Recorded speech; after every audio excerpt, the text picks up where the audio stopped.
So really, we should call it conscious dreaming rather than lucid dreaming. Mostly you're accessing your dimensional space, your field. The idea of a lucid dream is that you become aware that you're dreaming while you're in the dream. Because it's almost impossible to stop the human brain from dreaming. It's all about where you attend. 𝗦𝘂𝗯𝘀𝗁.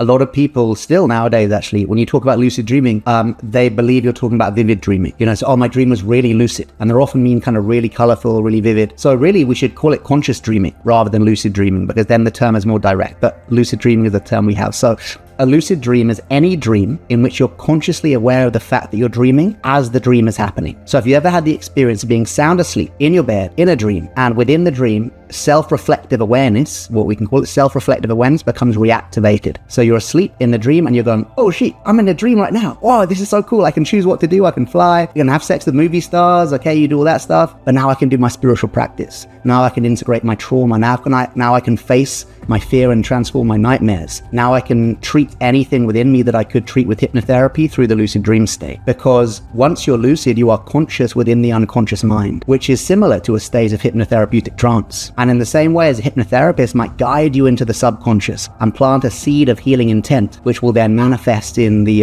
conscious mind, leading to a changed behavior. That's how hypnotherapy works, essentially. In a lucid dream, you're doing the same. But rather than planting the seed of intent in the subconscious, you're going all the way down to the unconscious mind, right to the bottom of the iceberg, simply because you can't get more unconscious than asleep. So the depth to which you can enter the unconscious through lucid dreaming is unparalleled. It's very hard to get deeper than the lucid dream state. So it's less accessible than things like hypnotherapy and other ways to access the unconscious, like psychedelics and trance and all this stuff. But once you get there, it's super deep, and the changes you can make are profound. People who are listening or watching and thinking, oh, have I ever had a lucid dream? Any dream, whether it was a happy dream, a sad dream, a nightmare, whatever, any dream where you went, whoa, I'm in a dream right now, that was a lucid dream. The dream and astral, particular the dream, mostly you're accessing your dimensional space, your field. So this is where you go into, you're accessing your thought forms, potential timelines. This is why sometimes when you're having a dream, you could end up seeing potential in your close circle, like family, relatives, potential future events taking place. And sometimes people experience this and they're like, oh, I saw this and, into the future. And then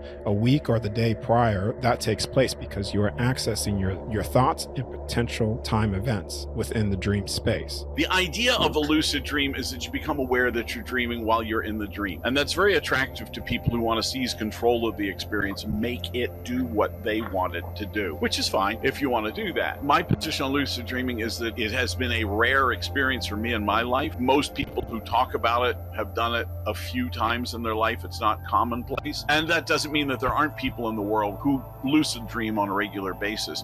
There are some activities you can do. There's some daytime things you can do that would help lucid dreaming.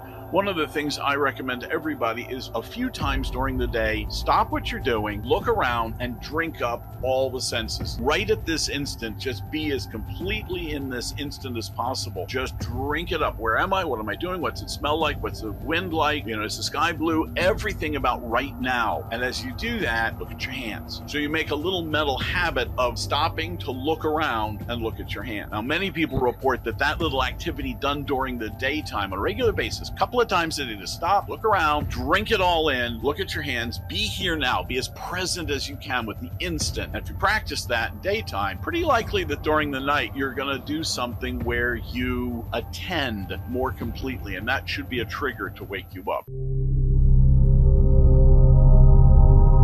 The first kind of setup I have for newbie lucid dreamers, what I call the 4Ds. And you've talked about 1D already, which is dream recall and kind of dream diary. So the first D I'd talk about is called dream planning. And this is essentially deciding what you want to do in your first or next lucid dream. The why is more important than the how. So get your why down. Like if you're listening to this, think like, why do I want a lucid dream? Oh, he mentioned like integration of trauma, or he mentioned having sex with movie stars, or, no judgment, whatever. But decide what you want to do in your lucid dream. Maybe healing the inner child, maybe doing a spiritual practice, maybe anything you could treat through hypnotherapy, you can treat through lucid dreaming, so you could make a decision out of one of those qualities. But choose what you want to do. The second D, exactly as you mentioned, dream recall. So the first thing with this is to let people know that they are dreaming. There's still a lot of people around today who often get it on kind of Instagram posts. People say, I don't dream. And what they really mean, almost certainly, is I don't remember my dreams. Because it's almost impossible to stop the human brain from dreaming. Only really a stroke or a heavy head injury, like traumatic brain injury, those will cause like a cessation in dreaming, but just for a couple of weeks. So the brain networks actually rewire themselves and you start dreaming again, because dreaming is so important to us. You take someone's dreams from them, they move into psychosis very quickly. So almost certainly you are dreaming every night. That's the first barrier to remove. The second thing is, if you don't regularly remember your dreams, as some people listening or watching this might be thinking, when did you last try? If you think you don't dream, why would you bother trying, right? So the second thing to do is quite simple. As you fall asleep tonight, you'll pass through a state called the hypnagogic state. This is like a natural state of hypnosis. You see from the root of the word, it's similar. And the mind becomes highly suggestible. So as you're in this kind of falling asleep state, but before you black out, harness that kind of hypnotic trance to remember your dreams. So essentially fall asleep saying something like, tonight I remember my dreams, I have excellent dream recall. Present tense affirmative. Tonight I remember my dreams, I have excellent dream recall. You fall asleep doing that, very good chance you're going to remember your dreams in the morning. Leading to that third D, dream diaries. So whatever you remember in the morning or even the middle of the night, take some time to note it down. Like write it in your phone or write it in a notebook or something like that. The reason we write it isn't so much for dream interpretation, although that can be super cool. It's just a slightly different cup of tea. The reason for lucid dreaming we write down our dreams is to spot patterns. So let's say you're writing down your dreams for like a week. And the end of the week, the fourth D, dream signs, I'd ask you to look back over your dream diary and see if you can spot any patterns, like stuff that only happens in your dreams. So you're like, oh yeah, I dreamt of my dead grandma.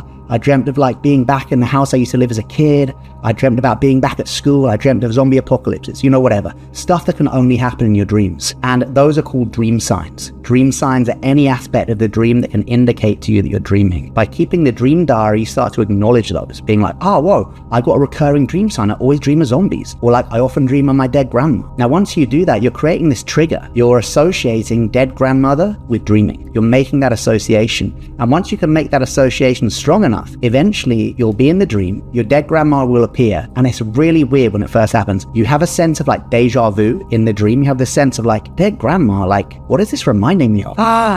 Whoa, dead grandma, that's my dream sign, I'm lucid. And you can have a lucid dream. There are like dozens of other techniques, right? But those four are pretty good kind of early steps. First thing is, I can get it down to 2 words. You ready? Here come the 2 words. Now, pay attention. Oh, let's pay attention. Okay. Very good.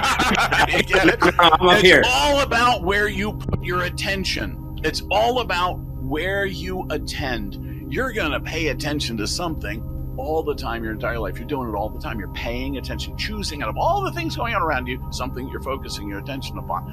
I only suggest to people that they pay attention to their dreams for about 5 minutes as they're going to sleep every night. After everything's done, bathroom, toilet, clothes, pajamas, sex, whatever you do, that's your evening stuff. When you're finished all that, you put your head on the pillow and go, it's time to go to sleep now. At that moment, think about, what was my favorite dream? Where have I been before? What would be fun to do? Where would I like to go? What happened yesterday that I might dream about? Or if you got one thing to focus on, like, I need to come up with a solution to this problem, think about that in those few minutes going to sleep. The next thing in the morning is to wake up as effortlessly as possible without an alarm if you can. We've noticed that people who go to bed at regular times, wake up at regular times, will wake just before their alarm clock, and then write. Do something at that moment, writing in a journal, writing on a piece of paper, scribble some notes. Our problem with remembering is that we don't make the effort to make that note. And if we write something, even a couple of words, later in the day you look at those and go, oh yeah, that's and then that happened. Oh, that was so cool. So it's just about paying attention. Now, I also said, all parents, ask your kids, what'd you dream last night, honey? Breakfast table conversation, lunch conversation. Ask them what they dreamt about and listen.